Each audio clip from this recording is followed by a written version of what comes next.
అసలు గొర్ల కాపరి నుంచి ఈ బిగ్ బాస్ అగ్ని పరీక్ష వరకు వెళ్ళారు. ఒక గొర్ల కాపరిగా స్టార్ట్ చేసి ఈ రోజు ఇంత స్థాయికి వచ్చారు. బిగ్ బాస్ షో కోసమని నేను తాపత్రయపల్లి, నేను జర్నలిస్టును అయితేనని తాపత్రయపల్లి. మన తెలుగు మల్లె పువ్వులా పరిమళించెరా, ఈ తెలుగును శ్వాసిస్తూ మనసు పులకరించెరా. ఒక రైతు పాట రాయి, అది ఒక్క ప్రాణాన్ని బతికించిన నీ జన్మ నా జన్మ ధన్యమని. సుక్క సుక్క చెమట రాల్చి పుడమి తల్లి ఎదను చీల్చి ధరణికి శ్రీమంతం చేసి మా ఆకలి అంతం చేసి. రచయిత దగ్గర నుంచి జర్నలిస్ట్ ఎలా అయ్యారు? ఈ పాటకు గుంటూరు జిల్లా వేమూరు మండలంలో చెంచయ్య అనే మనిషి బతికింది. అట్లా గొర్రె రాసుకునేటోని ఈ రకంగా ఇట్లా వచ్చిన అంటే పాట ఇట్లా తీసుకొచ్చింది. అంటే కామన్ మ్యాన్ కోటాలో వెళ్ళారా, లేదంటే మీకు బిగ్ బాస్ 9 నుంచి స్పెషల్గా ఏమైనా పిలుపువచ్చు? ఇంగ్లీషు చదివి తెలుగు మరచిపోకురా అన్నంత మాత్రాన్ని వాళ్ళకు ఇక ముక్కో దిక్కు పెట్టారు, మూతో దిక్కు పెట్టారు. బిందు బాధ అంటది, తాత నువ్వు హౌస్లో ఒదుగుతావో లేదో అనిపిస్తుంది. ఏం చేసావు అది నువ్వు? ఆ స్థానంలో జడ్జీలుగా వాళ్ళకు అవగాహన లేకుండా ఉండరు అనిపించింది. అక్కడ నాగార్జున కనుక ఉంటే. జనాలలో బిగ్ బాస్ అంటే ఒక పులిహోర కలపడం, రొమాన్స్ ఉంటుంది. ఇప్పుడు రొమాన్స్ అంటే రసరామ రంజిత రమణి ముదు మధుర భావ తరంగిణి రావే నా కవిత అన్న ఇంత బాగా ఫ్లైటింగ్ చేస్తున్నారు. సంధ్యవై జగత్తునంత ఉషస్సు నింపే తమస్సు నమచగా రావే రసరాగ రంజిత బో రమణి ముదు మధుర భావ తరంగిణి. హాయ్ హలో నమస్తే, welcome back to my channel. This is Lalitha from Lalitha stocks. ఈరోజు ఒక స్పెషల్ గెస్ట్ అయితే మీ ముందుకు తీసుకొని వస్తున్నాను. పరిచయం లేని వ్యక్తి తనే నరసయ్య తాత. నరసయ్య తాత అంటే గుర్తుపట్టిన వాళ్ళు ఎవరు ఉండరు. ఒక మారుమూల గ్రామం నుంచి గొర్రెల కాపరిగా తన జీవితాన్ని ప్రారంభించి హైదరాబాద్కి వచ్చి ఒక పేరు మోసిన జర్నలిస్ట్గా మన ముందుకైతే వచ్చారు. జర్నలిస్ట్గా కాకుండా ఈరోజు బిగ్ బాస్ 9 అగ్ని పరీక్షకైతే వెళ్ళడం జరిగింది. అక్కడి నుంచి రిటర్న్ అయ్యారు. అసలు ఎందుకు అయ్యారు, తన జీవితం గురించి, ఇంకా తన బిగ్ బాస్ జర్నీ గురించి మనమైతే ఈ వీడియోలో చూస్తున్నాము. నమస్తే నరసయ్య తాత గారు, ఎలా ఉన్నారు మీరు? సరే, ఇప్పుడు మనము ఈ వీడియోలో ఒక ఇంట్రెస్టింగ్ టాపిక్ గురించి అయితే మాట్లాడుకున్నాం. ఇప్పుడు బిగ్ బాస్కి వెళ్ళాలని చాలా మంది అనుకుంటున్నారు. మీ జర్నీ ఎక్కడ స్టార్ట్ అయ్యింది? అసలు గొర్రెల కాపరి నుంచి ఈ బిగ్ బాస్ అగ్ని పరీక్ష వరకు వెళ్ళారు. సో మిమ్మల్ని గుర్తుపట్టిన వాళ్ళు ఎవరు ఉండరు, ఎందుకంటే మీకు ఫ్యాన్ ఫాలోయింగ్ అంతగా ఉంది. మీరు మీ జర్నీ గురించి స్టార్ట్ చేస్తారు. అసలు గ్రామంలో ఒక గొర్రెల కాపరిగా స్టార్ట్ చేసి ఈరోజు ఇంత స్థాయికి వచ్చారు. మీ ఫస్ట్ జర్నీ, మీ పుట్టింది, మీరు పెరిగింది ఇక్కడ నుంచి మాకు చెప్తారా? అయితే ఏదో బిగ్ బాస్ షో కోసమని నేను తాపత్రయపల్లి, ఓకే, నేను జర్నలిస్టును అయితేనని తాపత్రయపల్లి. నేను చదివింది 10. మాది ఉమ్మడి నల్గొండ జిల్లా రామన్నపేట మండలం లక్ష్మాపురం కొత్తగూడెం. 10వ తరగతిలోనే నా పెళ్ళి అయింది. ఆ నుంచేలే దుడ్డుగడ్డ చేత పెట్టి గొర్రెకాడికి పోవడం అనేది జరిగింది. ఇక సరే మేనపిల్ల కాబట్టి తొందరగా చేసుకోవాల్సి వచ్చింది. అంటే 17 సంవత్సరాలకి పెళ్లి చేసుకోవాల్సి వచ్చింది. 15 సంవత్సరాలకే? 17 అంటే బాల్య వివాహం చేసుకోకూడదు అంటారు కదా. అప్పుడు ఇప్పుడు అంటారు, అప్పుడు అట్లా చేసుకోవాల్సి వచ్చింది. ఓకే, అట్లా ఆ గొర్రెలు కాసుకుంటా ఆ రకంగా ఆ అడవిలో తిరుగుతుంటే ఆ చెట్టు, ఆ పుట్ట, ఆ వాగు వంక, ఆ వంపు ఒర్రె ఇదంతా చూస్తుంటే ఎందుకో అట్లా ఆ పాట రాయాలనే ఒక ఆలోచన కలిగింది. అట్లా చిన్న చిన్నగా పాటలు రాసి మొదలుపెట్టాను. అట్లా నేను ఇక్కడ అక్కడ అక్కడ ఇక్కడ చిన్న చిన్న మీటింగ్లు అవుతుంటే నాకు ఒక అవకాశం ఇస్తే ఒక పాట పాడి వినిపిస్తా అని అంటుంటే ఎవరు కూడా పెద్దగా గొర్రె కాస్తానికి ఏం సాహిత్యం వస్తుంది, పాట మీద ఏం పట్టుంటది, భాష మీద ఏం పట్టుంటది, ఏం పాట ఆయన పాట అనుకుంటారు. కొంతమంది ఎగతాళి చేసిరు, కొంతమంది ఎదురిచ్చి అవమానపరిచి, కొంతమంది వాళ్ళు 2 పెద్ద మనుషులు నువ్వు మన ఏబుసి నరసింహ కృష్ణరాజు అని వాళ్ళు నువ్వు సాహిత్యం మీద పట్టు పెరగాలంటే నువ్వు పుస్తకాలు చదువు బిడ్డ అని సలహా ఇచ్చి, అప్పుడు మా రామన్నపేట మండలం పోయి ఆ గ్రంథాలయంలో పుస్తకాలు చదువుకొని అట్లా పాటలు రాసుడు, పాటలలో మంచి సాహిత్యంతో కూడిన పాటలు రాసుడు మీరే రాయడం స్టార్ట్ చేశారు. ఓకే, అట్లా 2012, 13 ఆ ప్రాంతాన ఈ ప్రపంచ తెలుగు మహాసభలు అయింది. ఓకే. ఇంకా అప్పుడు మన తెలుగు మల్లె పువ్వులా పరిమళించెరా, ఈ తెలుగును శ్వాసిస్తూ మనసు పులకరించెరా, మన తెలుగు మన తెలుగు మన తెలుగు, ఈ తెలుగులోనే ఉన్నది మన వెలుగు మన వెలుగు. తెలుగు సొగసు సుకుమారం, తెలుగు మనసు మమకారం, తెలుగు పదము నయగారం, తెలుగు ధనము మనోహరం, మన తెలుగు విరబూసిన సిరిమల్లెల తోటరా, వసంతముల తీయనైన కోయిలమ్మ పాటరా. పరాయి భాష కిరాయి లాంటిది, తెలుగు భాష తేనె లాంటిది, అమ్మ భాష ఉమ్మ నీరు లాంటిది, మాతృభాష మంచు కొండ లాంటిది, మన తెలుగు మాటల మూట విప్పితే తీయదనమురా, ఈ తెలుగు భాష గొప్పతనము తెలుసుకోరా. సువిశాల జలధార తెలుగు మాటరా, సుగుణాల పంచదార తెలుగు పాటరా, మధుర మకరందమిచ్చ తెలుగు తోటరా, మన కడుగులు నేర్పినదే తెలుగు బాటరా, మన తెలుగు విరజిమ్మే కాంతి రేఖరా, ప్రపంచంలో వెలుగుతున్న శశిరేఖరా. అమ్మ ప్రేమ లాంటి కమ్మనైనది తెలుగు భాషరా, పుడమిలోన పుట్టి పీల్చే శ్వాస తెలుగు భాషరా, పుష్పమల్లే పరిమళించును తెలుగు రాగము, పాడుతుంటే మరి పరవశించును తెలుగు గానము, ఇంగ్లీషు చదివి తెలుగు మరచిపోకురా, తెలుగు తల్లి కీర్తి జగతికి చాటి చెప్పరా చాటి చెప్పరా అని ఇట్లా ఈ పాట చాలా బాగుందండి. అసలు మ్యూజిక్ కూడా అవసరం లేదు. తెలుగు ఈ మధ్య కాలంలో ఇంగ్లీష్ మీద పడి తెలుగు అనేది మర్చిపోతున్నారు. అలాంటిది మీరు ఈ పాటతో తెలుగు వాళ్ళని ఒక మేలుకొల్పుగా ఉంది. నాకైతే చాలా బాగా నచ్చింది. సో దీన్ని చూసైనా కానీ చాలా మంది తెలుగు మర్చిపోయే వాళ్ళు ముందుకు రావాలి, మర్చిపోకుండా మన భాషను మనం గౌరవించాలి అని అన్నట్టు అనిపిస్తుంది. నిజంగా హ్యాట్స్ ఆఫ్ అండి మీకు. అసలు ఇప్పుడు మీకు ఏ రకంగా అయితే ఈ పాట విన్నాక అనిపించింది. అవునవును. అప్పుడు కలెక్టర్, నల్గొండ జిల్లా కలెక్టర్ ముక్తేశ్వరరావు. ఓకే. ముక్తేశ్వరరావే కాదు, అక్కడ స్టేజ్ మీద కూర్చున్న వాళ్ళు కూడా చాలా మంది ముగ్ధులైపోయారు ఈ పాట విని, మెప్పించగలిగిన సాహిత్యంతో. అప్పుడు అబ్బా అంటే గొర్రె కాసేటోడు ఇవాళ ఏ స్టేజ్కి పోయిండు, ఏ స్థాయికి పోయిండు అంటే ఈ చిన్న చిన్న పదాలతోటి, అలతి అలతి పదాలతోటి వాడు పాటలు రాస్తుంటే మనం వాడిని లెక్క పెట్టమైతివి, మనం గుర్తించమైతివి. ఇవాళ నల్గొండ జిల్లా కలెక్టర్నే మెప్పించగలిగిండు తన సాహిత్యంతో అనేది అప్పుడు ఒక చర్చ జరిగింది. ఇక కొంతమంది విలేకరులు, మా రామన్నపేట విలేకరులు కూడా అందరూ గొర్రెల కాపరి పాటల్లో దిట్ట, గొర్రెల కాపరి నోట అద్భుతమైన తెలుగు పాట అని ఇట్లా అందరూ పాపం వాళ్ళు వైరల్ చేసి ఆ జిల్లా మొత్తం పాకిపోయింది. అప్పుడు చాలా మంది అరే ఈ పిల్లగానికి మంచి ప్రతిభ ఉన్నది, ఆ గొర్రెల కాపరి అయినా గొర్రెల కాసుకుంటా పాటల మీద బాగా పట్టు సంపాదించుకుంటూ భాష మీద అని అప్పుడు చాలా మంది నన్ను ఫోన్ చేసి అభినందించి మెచ్చుకోరు. ఇంకా అట్లా చిన్నగా ఇంకా రకరకాల పాటలు రాసుకుంటా, రకరకాల పాటలు రాసుకుంటూ ముందుకు పోతుంటే గుమ్మి రామిరెడ్డి అని క్రీడా చైర్మన్ ఆయన రైతు పాట, ఒక రైతు పాట ఒక రైతు పాట రాయి, ఈ రైతు పాటకు ఖర్చు ఎంత అవుతుందో నేను పెట్టుకుంటా, అది ఒక్క ప్రాణాన్ని బతికించిన నీ జన్మ నా జన్మ ధన్యమని అన్నాడు. సరే అని రైతు పాట రాసిన.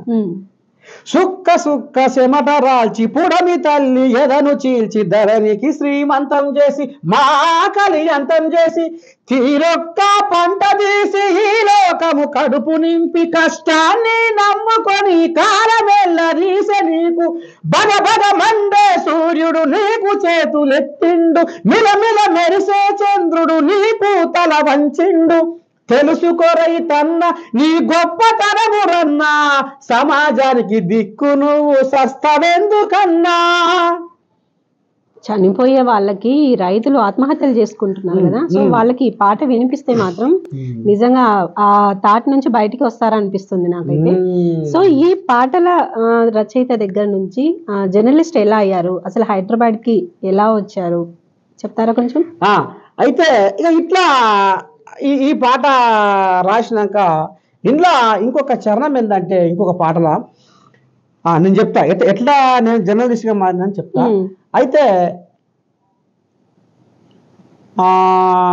నీ వార్త విన్న ఈ వన్య ప్రాణులు మేతకు బాసేనే రైతన్న, నువ్వు లేవని పల్లె తల్లి వన్నే తప్పిసిన్న వాయే రైతన్న, నీ ఆలి బిడ్డల జీవితమంతా అంధకారమాయే రైతన్న, కంట నీరు తీసి పంట పొలము కుమిలి కుమిలి ఏడ్చే రైతన్న, చెప్పలేని బాధతోటి కుప్పగూలినావన్నా,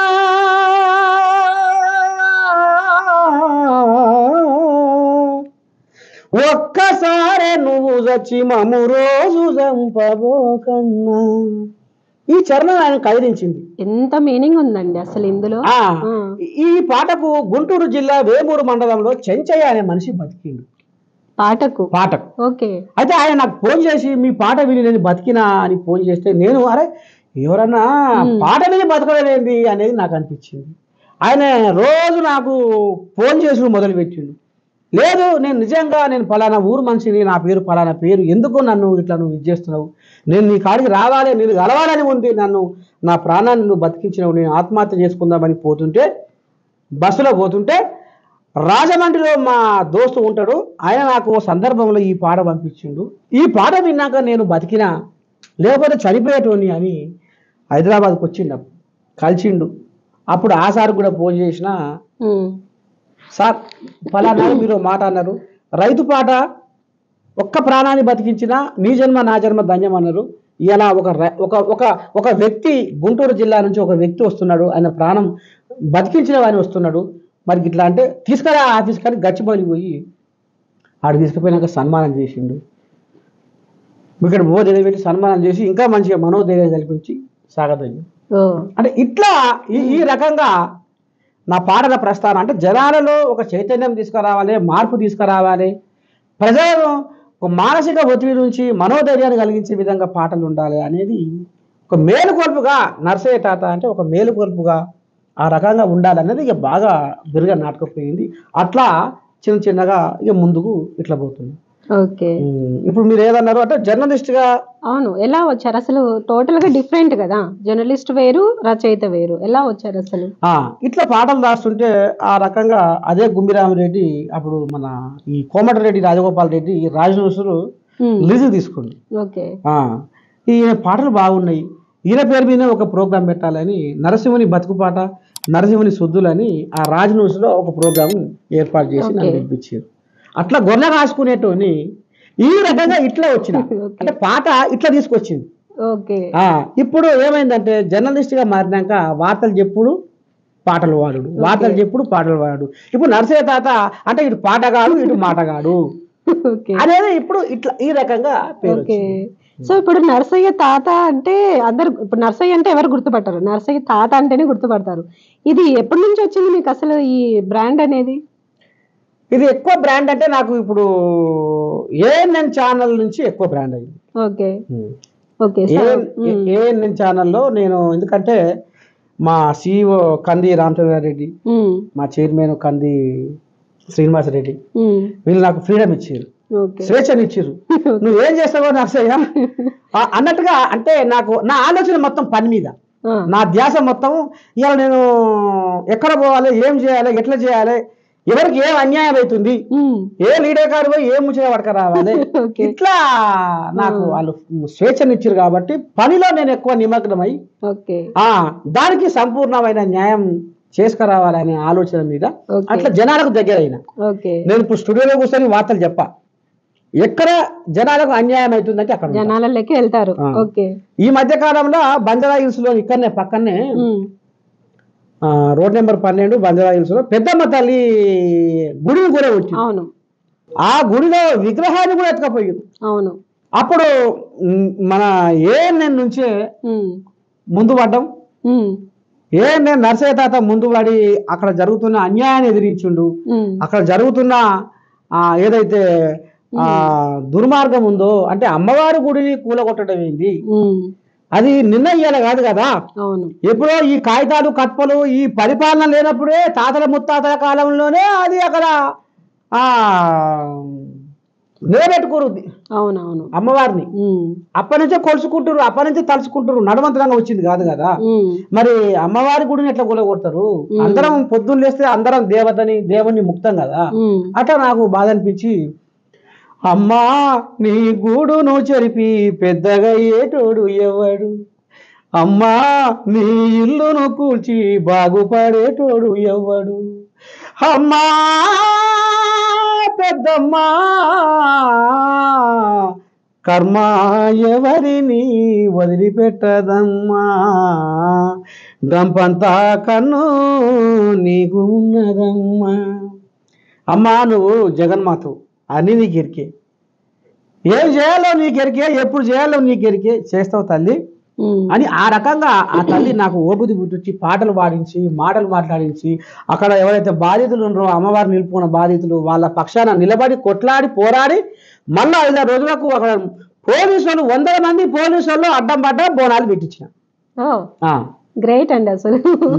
అది నర్సయ్య తాత అంటే అదే అనమాట.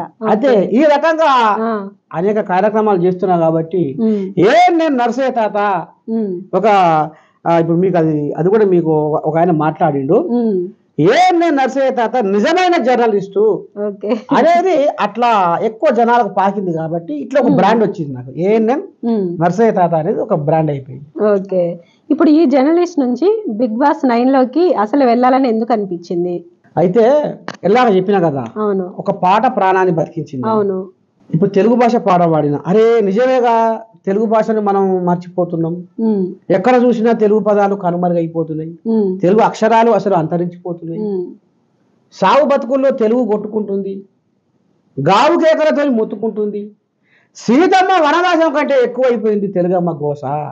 మరి ఎట్లా ఈ తెలుగుని కాపాడుకోవాలి? ఇంత మంచి పాట, ఇంత మంచి తెలుగు, అది మాట్లాడుతుంటేనే మనసు ఉప్పొంగిపోతుంది, మరి ఎట్లా మర్చిపోతాం అనేది ఇప్పుడు మీకు తెలుగు భాషలో ఆ పదాలు వింటే కొద్దిగానైనా అరే మనం మన మాతృభాషను మనం గౌరవించుకోవాలి, మన మాతృభాషలో మనం మాట్లాడుకోవాలి, రేపటి తరాలకు మన తెలుగమ్మను అందించాలి, మన మాతృభాషను వాళ్ళకు చేరవేయాలి అనేది కలగజేస్తుంది అన్న ఆలోచనతో ఈ పాట రాసిన. ఓకే, ఈ ఏదైతే ఇప్పుడు రైతు పాటతో ఒక మనిషి బతికిండి అన్న కదా, అవును, అయితే ఈ పాట అంటే లక్షల మందికి కాదు కోట్ల మందికి చేరాలి. అయితే బిగ్ బాస్ షో ద్వారా నా ఆట, నా పాట, నా మాట, నాలో ఉన్న ఈ కళాకారుడు, ఈ కవి ప్రపంచవ్యాప్తంగా తిరగాలి, జనాలలో చైతన్యం తీసుకురావాలి, ఒక మంచి వైపు ఆలోచన చేయాలి.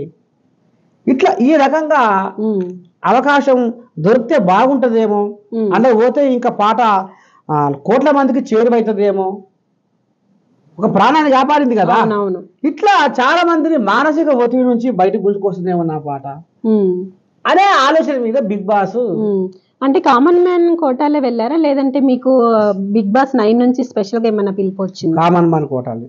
ఓకే, అంటే ప్రాసెస్ ఏంటిది? అంటే ఇప్పుడు ఎందుకు అడుగుతున్నానంటే చాలా మంది ఇది రియలా ఫేకా అనేసి అడుగుతున్నారు. ఎందుకంటే కామన్ మ్యాన్ ఎంట్రీ అంట బిగ్ బాస్ 9 లో అని ప్రోమో వచ్చినప్పటి నుంచి చాలా మంది ఫ్యాన్స్ ఉంటారు, ఈవెన్ నేను కూడా బిగ్ బాస్ ఫ్యానే అనమాట. సో ఇలాంటి వాళ్ళకు కోరిక ఉంటుంది. మీరు ఎలా ప్రొసీడ్ అయ్యారు అసలు? ఫస్ట్ ఇప్పుడు అప్లై చేసుకున్నాం, వాళ్ళు జూమ్ కాల్లో పిలిచిర్రు, మాట్లాడినాం, మళ్ళా తర్వాత గ్రూప్ డిస్కషన్ అని అన్నపూర్ణ స్టూడియో పిలిపించిర్రు, ఆడికి పోయినా, ఆడ కూడా మాట్లాడినాం, డిస్కషన్ అయింది. సరే ఆడికి వెళ్ళి అగ్ని పరీక్ష. ఓకే, అంటే ఇప్పుడు వేల మంది అప్లై చేసింటారు కదా, ఆ ఆపర్చునిటీ అనేది స్పెషల్ గా ఒక గ్రూప్ కి ఎలా వచ్చింది? ఇప్పుడు ఎగ్జాంపుల్ మీరే ఉన్నారు, ఏ విధంగా మిమ్మల్ని సెలెక్ట్ చేశారు అగ్ని పరీక్షకి? అంటే మన మాట్లాడే విధానం బట్టి, మన వాక్ చాతుర్యం బట్టి వాళ్ళు ఎంపిక చేసుకోరు. ఓకే, ఇదైతే రియలే అన్నమాట. అంటే బాగా మాట్లాడే వాళ్ళని అగ్ని పరీక్ష వరకు తీసుకెళ్లారు, అంతవరకు కరెక్ట్. సరే, తర్వాత ఏమైంది? ఇప్పుడు ఒకటి, ఇప్పుడు వాళ్ళు రమ్మన్నారు, జూమ్ కాల్ లో మాట్లాడమన్నారు, మాట్లాడినారు, అవును, అదొకటి. గ్రూప్ డిస్కషన్ లో మాట్లాడమన్నారు, వాళ్ళు అంటే వాళ్ళకు అవసరం వచ్చే కంటెంట్ ఏంది, ఎవరు పనికి వస్తారు, ఎవరు పనికి రారు, ఏంది ఏం కథ అనేది అది వాళ్ళ నిర్ణయం, వాళ్ళ ఇష్టం, అది అంతే కదా. సరే గ్రూప్ డిస్కషన్ లో కూడా ఓకే అయింది, సెలెక్ట్ అయింది. ఎలా అనిపించింది? గ్రూప్ లో అమ్మాయిలు, ఇంగ్లీష్ వాళ్ళు అందరు వచ్చింటారు, ఒక తెలుగునిగా మీకు ఎలా అనిపించింది? అంటే ఎక్కువ ఇంగ్లీష్ మాట్లాడడం ఉన్నది అక్కడ, తెలుగు భాష మాట్లాడడం తక్కువ. ఓకే. అగ్ని పరీక్షలో కూడా అంటే చాలా మంది ఎవరైతే వచ్చిర్రో కంటెస్టెంట్లు ఎక్కువ ఇంగ్లీష్ మాట్లాడడం ఉంది అక్కడ, తెలుగు భాష తక్కువ ఉంది. అట్లా పోయినాము. మరి ఏంది ఏం కథ, ఏడికెళ్ళి వచ్చినాము, ఎట్టడి సంగతి, ఏంది ఏం కథ, ఫలానా ఊరు ఫలానా కథ, నేను గిదయ్యా, నేను గీ పని చేస్తున్నా, నేను ఏఎన్ఎన్లో జర్నలిస్ట్గా పనిచేస్తున్నా, నేను పాట కానీ మాట కానీ ఆట కానీ అంటే ఒక పాట పాడి వినిపించిన. ఇదే తెలుగు భాష పాట పాడిన. ఈ తెలుగు భాష పాట ఇంగ్లీషు చదివి తెలుగు మరచిపోకురా అన్నంత మాత్రాన్ని వాళ్ళకు ఇక ముక్కో దిక్కు పెట్టారు, మూతో దిక్కు పెట్టారు. అంటే ఇప్పుడు నీకు ఇప్పుడు కన్నతల్లి లాంటిది తెలుగు భాష, అంతేనా? ఇది నడవంతరాంది, బోధైతుంది మాతృభాష, అంతేనా కాదా? ఇప్పుడు ఎవరైనా వీడికే ఇప్పుడు ఇంగ్లీష్ రాకపోయినావంటే ముందుగా నీకు తప్పటడుగులు నేర్పింది తెలుగునే కదా వరుస. ఇప్పుడు అక్కడ ఒక ఆయన స్థిరపడ్డాడు అంటే వాళ్ళ అయ్య ఎక్కడ పుట్టిండు?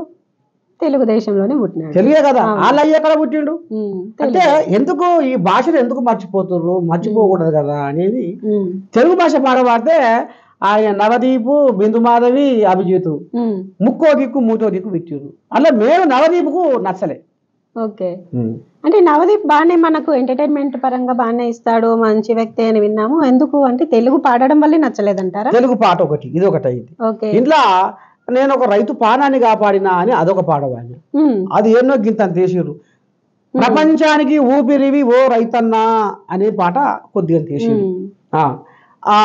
అంటే ప్రాణాలను కాపాడే పాట మాకెందుకు, జనాల ప్రాణాలను కాపాడే పాట మాకెందుకు అనేది వాళ్ళ కడుపులలో వాళ్ళ మనసులలో ఉన్నట్టుగా నాకు అనిపించింది. సరే అయిపోయింది. నేను అంతా కూడా మరి ఏ టాస్క్ ఇచ్చినా ఆడతా, ఏ గేమ్ ఇచ్చినా ఆడతా. నేను ఎందుకంటే కాయకష్టం చేసినోని, ఎండకెండి వానకు నానినోని, గొర్రెల కాసినోని, యూరియా బస్తాలు మూసి పొలంలో జల్లినోని, మరి నాకు ఒక లెక్క ఇది అని అంటే అవో ఆడ ఆ రోపు ఉంది, దానికి పోయి నువ్వు అందుకొని ఏలాడవాడు అన్నారు. చేశారు కదా, ఏలాడవాడుతూ మాట్లాడవాడారు. మాట్లాడినా. ఎంతసేపు టాస్క్ అయింది అది? అసలు ఎగిరినా, అందుకున్నా, అటు ఇటు ఏలాడబడ్డా, ఉయ్యాలు ఊగినా, మాట్లాడినా. తరువాత బిందుమాధవ్ అంటది, తాత నువ్వు నీ అంటే నవదీప్ అయినా బిందుమాధవ్ అయినా నీ పాట బాగుంది కానీ నువ్వు బిగ్ బాస్ హౌస్ లో ఒదుగుతావో లేదో అనిపిస్తుంది. ఏం చూసావు అది నువ్వు? నీకు అంటే నువ్వు అగ్ని పరీక్షలో ఓ 4 రోజులు ఇంట్లో ఉంటే నువ్వు వీళ్ళతో నెగలేకపోతున్నావు. నీకో మాట మాట్లాడొస్తలేదు, నీకో పాట పాడొస్తలేదు, నీకు ఆట ఆడొస్తలేదు, నీలో ఏది లేదు, నువ్వు ఇంట్లో ఎంటర్టైన్ చేస్తలేవు. ఏదో ఒకటి నా లోపల నీకు ఏదో ఒకటి కనపడుతుంది కదా. ఏది లేకుండా నువ్వు ఒక పాట పాడగానే రైతు పాట బతికించిన అనగానే, తెలుగు భాష మీద పాట రాగానే తెలుగు భాష మీద పాట అనగానే మూతో దిక్కు ముక్కో దిక్కు పెడతావు. ఈ రైతు పాట ప్రాణాన్ని బతికించింది అంటేనేమో ఆ పాట మాకు అవసరమా అన్నట్టుగా ముఖం పెడతారు. అంటే ఇక్కడ తెలుగుకు అవమానం జరిగినట్టు కాదా? అయితే నాకు ఒక్కడే అనిపించింది, వీళ్ళకి నేను దండం పెట్టేది ఏంది, వీళ్ళకి నేను పబ్బతి పెట్టేది ఏంది, వీళ్ళ కాలు ముక్కేది ఏంది. భగవంతుడు ఇచ్చిన వరం, భగవంతుడు ఇచ్చిన ప్రతిభ. వీళ్ళ కాకపోతే ఇంకో కాడైతే ఎట్లన్నా కానీ ఇక నేను వీళ్ళకి సలాం కొట్టా. వీళ్ళని నేను అసలు ఏం చేయ. అక్కడ కొంతమంది ఏడ్చిర్రు, తూడ్చిర్రు, కన్నీళ్లు కాచిర్రు, ఒక్క ఛాన్స్ అని ఒక్కరిచ్చిర్రు. కానీ నేను ఎక్కడ కూడా వాళ్ళని నేను బతిలాలే, బాగాపడలే.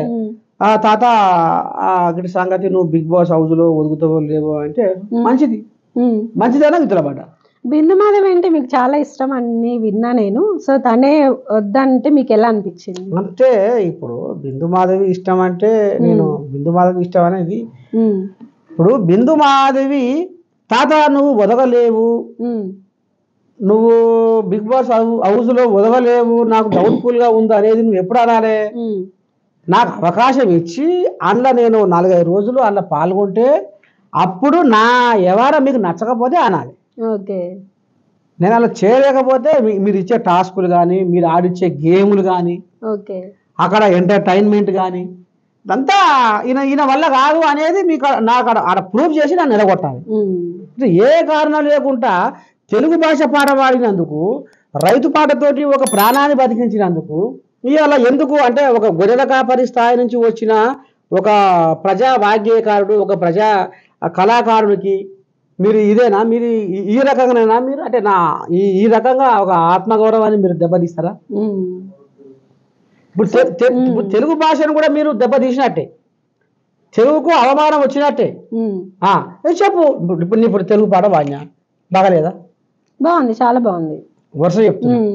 మరి ఎందుకు మీరు ఏ కారణం లేకుండా సరే నువ్వు తెలుగు పాట పాడినావు, నీ తెలుగు పాటలో మాకు ఇది నచ్చలేదు అను. నువ్వు రైతు పాట పాడి ఒక ప్రాణాన్ని బతికించినవు, రైతు పాట పాడి ప్రాణాలు బతికించే పాట మాకు అవసరం లేదు అను. నువ్వు ఆ మాట, నువ్వు ఆ మాట అంటే ఈ సమాజం ఏమంటారు, ఈ జనాలు ఏమంటారు, నీకు ఏం చెప్పాలో అది చెప్తారు. అంటే ఆ స్థానంలో జడ్జీలుగా వాళ్ళకు అవగాహన లేకుండా ఉండాలనిపించింది. అక్కడ నాగార్జున కనుక ఉంటే నాగార్జున ఎంతో మందికి దరిలేని వాళ్ళకు దారి చూపించినోడు అన్నట్టు విన్నా. ఆయన ఇవాళ రామ్ గోపాల్ వర్మ గాని, లారెన్స్ గాని ఎంతో మంది ప్రతిభావంతులకు ఆయన తొవ్వ చూపించిండు. ఎంతో మంది టెక్నీషియన్స్కు, ఎంతో మంది ఆర్టిస్టులకు ఆయన తొవ్వ చూపించిండు. అంటే ప్రతిభ ఉన్నోళ్ళకు ఇవాళ అంటే కొత్తవారికి ఒక కసి ఉంటుంది, వాడు నెగ్గగలుగుతాడు, రాణించగలుగుతాడు. ఇలా నాలాంటి ఒక గొర్రెల కాపరి ప్రకృతి ఒడిలో చెట్ల కొమ్మల గలగల సప్పుడుతో సంగీతం నేర్చుకొని పాటలు రాసి సమాజాన్ని మేలుకొల్పే ఒక కళాకారునికి మనం అవకాశం ఇవ్వాలన్న ఆలోచన నాగార్జునకు వచ్చు. అక్కడ కూర్చున్న జడ్జీలో తప్పు చేసిర్రు, వాళ్ళకి అవగాహన రాహిత్యం అనేది నాకు అనిపించింది. నాగార్జున గారు మళ్ళీ పిలిస్తే వెళ్తారా? చూద్దాం, ఏం నస్తుందో చూద్దాం. ఇప్పుడు జనాలలో ఇప్పుడు మిమ్మల్ని రిజెక్ట్ చేశారు కదా, జనాలలో బిగ్ బాస్ అంటే ఒక పులిహోర కలపడం, రొమాన్స్ ఉంటుంది, ఇవన్నీ మీరు చెయ్యలేరని ఏమన్నా పంపించేశారని మీకు ఏమన్నా అనిపిస్తుందా? ఇప్పుడు రొమాన్స్ అంటే ఇప్పుడు బాగానే వచ్చేసినావు. బిందు మాధవి నువ్వు బిగ్ బాస్ హౌస్ లో వదగలేకపోతున్నావు తాత,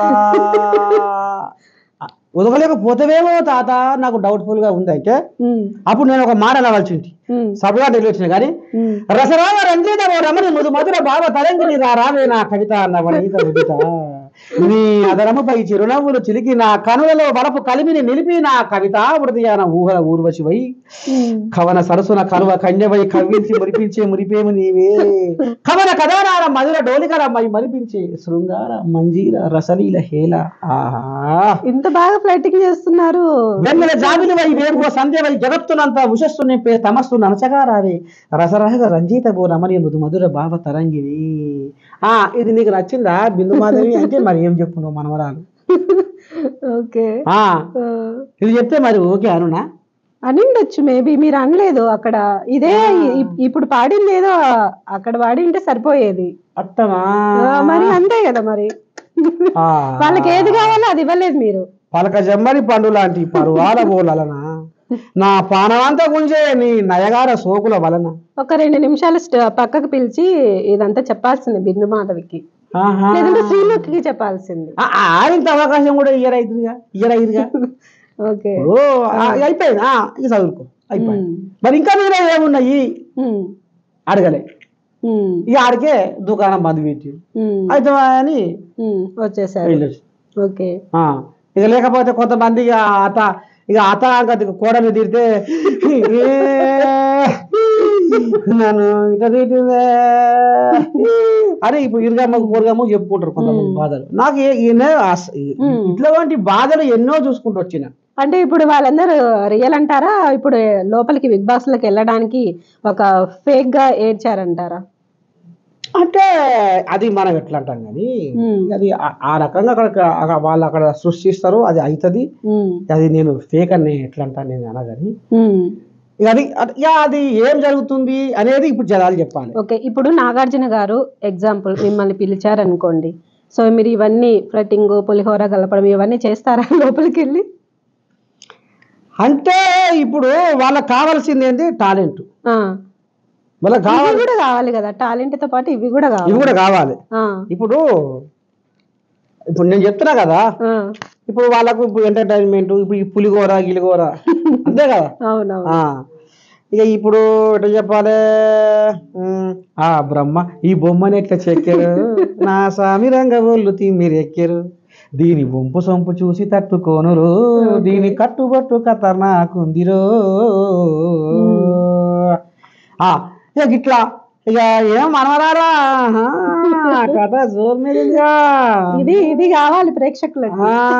ఎట్లా సంగతి ఏంది ఏం కథ వేయక మరి అని బాగానే ఉంది కథ, కానీ ఆయనని మొత్తం గాజులో ఈగంది చేసి ఏదో చేస్తున్నవాడ కథ కనిపిస్తున్నవాడ, సంకలో నసం చేసి సందు సందు తిరుగుతావు సంగతి ఏమిటి, ఏంది ఇలా నీ కథ ఏంది, రావా రావా మాటలు వస్తున్నాయి చూడండి. బిగ్ బాస్ గారు మళ్ళీ ఇంకొకసారి ఛాన్స్ ఇవ్వండి, మంచి కంటెంట్ తెప్పిస్తారు. ఎక్కడి కంటెంట్ అమ్మా, అసలు బిగ్ బాస్ చూసేలకు నిద్ర కూడా పోనీయకుండా చేయద్దు, కానీ వాళ్ళు ఆడ కూర్చున్న జడ్జీలు గస ఉండి సకదనం చేసారు. నాకు తెలిసి మళ్ళీ బిగ్ బాస్ మిమ్మల్ని పిలుస్తారనిపిస్తుంది, ఎందుకో 6th సెన్స్ చెప్తుంది. అమ్మా మనవరాలు తాతలు నాకైతే నిజంగా అనిపిస్తుంది, మీరు ఇంత టాలెంట్ ఉన్నారు, ఫ్లర్టింగ్ చేస్తారు, రొమాన్స్ చేస్తున్నారు, బాగానే ఎదుటి వాళ్ళని పడగొడుతున్నారు, మీరులాగా ఇంకెవరు వెళ్తారండి బిగ్ బాస్ లోకి. కథల పడతావేందే కాశమ్మ నిన్ను కట్టుకుంటేని గాని ముట్టుకోనైతేనే, కథల పడతావేందే కాశమ్మ 3 నెలల దాకా మూడాలు వంటివి, అమ్మగారింటికి 6 నెలలు పోతీవి, అష్టం నయం అని కష్టం పెడుతున్నావు, అమాస పూర్ణమని ఐదరేస్తున్నావు, ఫోను చేసి నువ్వు వస్తున్నా అంటే పండుగే అనుకున్నా, ఎదురు చూసి నేను ఎండుగా పోతున్నా. సరే, ఇప్పుడు ఒక సింపుల్ క్వశ్చన్ అడుగుతా నేను. చిన్నప్పుడే మీకు మ్యారేజ్ అయింది అన్నారు కదా, 15 years లోనే, అప్పటి నుంచి ఇప్పటి వరకు అంటే ఎవరైనా బాగుంది అమ్మాయి అని ఏమన్నా అనిపించింది ఎవరి మీదైనా? అమ్మని సాయిరంగా ఇప్పుడు నాకు నా ముసలి దానికి పంచాయతీ పెట్టే కష్టం వేసింది, చిన్న సన్న ఏం కానట్టుంది. వామ్మా ఇక ఇప్పుడు చెప్పాలి, నిజం చెప్పాలి. లేదు, ఎందుకంటే నేను 10వ తరగతినే పెళ్లి చేసుకున్నా కదా. అవును, చేసుకున్న వరకెళ్ళి అయిపోయా. ఇక నాకు ఇప్పుడు నా బిడ్డనే ఇప్పుడు దాదాపు కొడుకు బిడ్డ లగవేసేసిన. ఇక అది అది అదే ఇది ఇదే లేదు అంటే ఇంతవరకు నరసయ్య తాతకు మచ్చ అనే లేదు. ఎంతో మందిని కలుస్తుంటా, ఎంతో మంది కలుస్తుంటారు, మాట్లాడతారు, అంతవరకే. ఇక నాకు ఇంకేదో అట్లాంటి ఆలోచన ఉంటే నేను ఈ స్థాయిలో ఉండకపోదు, ఇప్పుడు నీతో కూడా నేను ఇంటర్వ్యూ చేయకపోదు. ఓకే, అట్లా. ఓకే, సో ఇప్పుడు మీరు 10th class లోనే అయింది కదా మ్యారేజ్. చదువు అంటే చదువు గురించి చెప్పండి కొంచెం. అసలు ఎక్కడి వరకు మీరు చదివారు ఏంటి? 10 నేను ఊళ్ళే 7 వరకు ఊళ్ళే చదువుకున్నా, మా ఊళ్ళేనే లక్ష్మాపురంలో. ఇక 8, 9, 10 రామన్నపేట మండలంలో. అది కూడా కాలేజీ హై స్కూల్ కలిపే ఉంటది. 12 గంటల దాకానేమో హై స్కూల్. కాలేజీ వరకు అయితే రాలేదంటారు? లేదు, ఇక కాలేజ్ కూడా మళ్ళీ అదే కాలేజీలో చేసేది ఉండే, కానీ ఇక చెప్తున్నా కదా 10 పెళ్లి చేసారు మా వాళ్ళు. అప్పుడు పెళ్లి అంటే కూడా ఏందో నాకు తెలియదు. ఇక సంకలు కుదుకున్నారు, పెళ్లి అంటే ఏంది అంటే మా అమ్మ మాట వింటుంది. మనకి ఏమరక 10 ఏమనుకుంటది, అప్పుడు మనకు ఈ లోక జ్ఞానం తెలియదు, ఈ నాగరికత తెలియదు, ఇరుగేంది పొరుగేంది, ఈ బరువు బాధ్యత జీవితం అంటే ఏంది తెలియదు కదా. ఎంతమంది మీకు పిల్లలు? కొడుకో బిడ్డ. ఓకే, అందరూ వెల్ సెటిల్ ఇక్కడే ఉంటారా, హైదరాబాద్ లోనే ఉంటారా? ఇప్పుడు అప్పుడు కరోనా టైంలో అంతగా అప్పుడు ఇన్నే ఉండే, కరోనా టైంలో ఊరు వెళ్ళిపోయినాం. ఓకే, అవ ఏం చేస్తుంది? మాకు అవన్నీ పరిచయం చేస్తారు ఒకసారి? ఒక్కసారి పరిచయం చేయొచ్చు కదా. రావునారా మా ఊరికి కాలుగోటు తమాష, కాలుగోటు, గుగ్గిళ్ళు, గుడాలు, పుంటి కూర, ఒడి చేపలు, చిట్ట చిగురు, ఏది కావాలి నీకు, గేగులు. ఓకే, మీరు బిగ్ బాస్ లోకి వెళ్ళండి, అక్కడ మళ్ళీ విన్ అయ్యి బయటికి రండి, ఖచ్చితంగా మీ ఊరికి వస్తాం మేము. సో మీకు ఆల్ ది వెరీ బెస్ట్ చెప్తున్నాము. ఇంకా ముందు ఇలాంటివి ఇంకా చాలా సాధించాలని మేము మనస్ఫూర్తిగా కోరుకుంటున్నాము. సో చూసారు కదండి, అలాగే బిగ్ బాస్ లోకి మన నరసయ్య తాతను మళ్ళీ పంపిద్దాము. ఎవరెవరు సపోర్ట్ చేస్తారో నాకైతే కామెంట్లో ఒక్కసారి మెసేజ్ పెట్టండి. అలాగే ఈ వీడియో నచ్చితే ఖచ్చితంగా లైక్ చేయండి. మన తెలుగు భాష చనిపోకుండా ఉండడానికి తను ఎంతో కృషి చేస్తున్నారు. ఈ మధ్యకాలంలో ఇంగ్లీష్ మీద ఉన్న మక్కువతో మన తెలుగు భాషను అనేది మూలన పెడుతున్నారు. ఇది ఒక్కసారి బయటికి తీసుకొని వచ్చి మన తెలుగు భాషను ఫస్ట్ మనం గౌరవిద్దాము, తర్వాతనే మనం ఇంగ్లీష్ని గౌరవిద్దాము. సో నమస్తే నరసయ్య తాత గారు, మీరు మంచి విషయాలు మాతో డిస్కస్ చేశారు. అసలు గొర్ల కాపరి నుంచి ఈ బిగ్ బాస్ అగ్ని పరీక్ష వరకు వెళ్ళారు. ఒక గొర్రెల కాపరిగా స్టార్ట్ చేసి ఈ రోజు ఇంత స్థాయికి వచ్చారు. బిగ్ బాస్ షో కోసమని నేను తాపత్రయపడలే, నేను జర్నలిస్టును అయితేనని తాపత్రయపడలే. మన తెలుగు మల్లె పువ్వులా పరిమళించెరా, ఈ తెలుగును శ్వాసిస్తూ మనసు పులకరించెరా. ఒక రైతు పాట రాయి, అది ఒక్క ప్రాణాన్ని బతికించిన నీ జన్మ నా జన్మ ధన్యమని. సుక్క సుక్క చెమట రాల్చి పుడమి తల్లి ఎదను చీల్చి ధరణికి శ్రీమంతం చేసి మా ఆకలి అంతం చేసి. రచయిత దగ్గర నుంచి జర్నలిస్ట్ ఎలా అయ్యారు? ఈ పాటకు గుంటూరు జిల్లా వేమూరు మండలంలో చెంచయ్య అనే మనిషి బతికింది. అట్లా గొర్రె రాసుకునేటోని ఈ రకంగా ఇట్లా వచ్చిన అంటే పాట ఇట్లా తీసుకొచ్చింది. అంటే కామన్ మ్యాన్ కోటాలో వెళ్ళారా, లేదంటే మీకు బిగ్ బాస్ 9 నుంచి స్పెషల్గా ఏమైనా పిలుపువచ్చు? ఇంగ్లీషు చదివి తెలుగు మరచిపోకురా అన్నంత మాత్రాన్ని వాళ్ళకు ఇక ముక్కో దిక్కు పెట్టారు, మూతో దిక్కు పెట్టారు. బిందు బాధ అంటది, తాత నువ్వు హౌస్లో ఒదుగుతావో లేదో అనిపిస్తుంది. ఏం చేసావు అది నువ్వు? ఆ స్థానంలో జడ్జీలుగా వాళ్ళకు అవగాహన లేకుండా ఉండదు అనిపించింది. అక్కడ నాగార్జున కనుక ఉంటే. జనాలలో బిగ్ బాస్ అంటే ఒక పులిహోర కలపడం, రొమాన్స్ ఉంటుంది. ఇప్పుడు రొమాన్స్ అంటే రసరామ రంజిత రమణి ముదు మధుర భావ తరంగిణి రావే నా కవిత అన్న ఇంత బాగా ఫ్లైటింగ్ చేస్తున్నారు. జాబిలి వై వేరుగో సంధ్య వై జగత్తునంత ఉషస్సు నింపే తమస్సు నమచగా రావే రసరాగ రంజిత రమణి ముదు మధుర భావ తరంగిణి.